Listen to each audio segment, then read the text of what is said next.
என்ன அம்மாம்மா சரிங்க?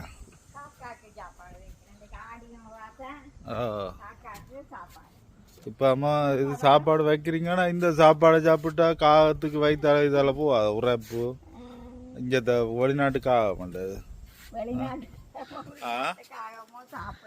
கனடா காகம் தெரியும் தானே அம்மாம்மா, அது பெருசாக உரைப்பு சாப்பிடாது. நீங்கள் உரைப்பை போட்டோம் சரி தரீங்க.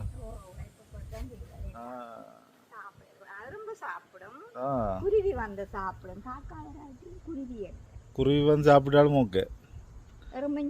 ஆனா இப்ப அங்கதான் அவர் செத்தவர். இப்ப அங்க செத்தவர் அப்படி இங்க வந்து சாப்பிடுவார். ஆமாமா பாஸ்போர்ட் எல்லாமே என்ன மாதிரி எடுத்து வருவார், கள்ள பாஸ்போர்ட்ல வருவார். இப்ப வச்சாச்சா நாங்க பிறகுதான் இந்த ரிசல்ட் பார்க்கணும். எந்த காலம் இங்க சாப்பிட்டே இருக்கும். என்ன சாப்பிடுது சில நேரம் அணிலும் வந்து சாப்பிடும்.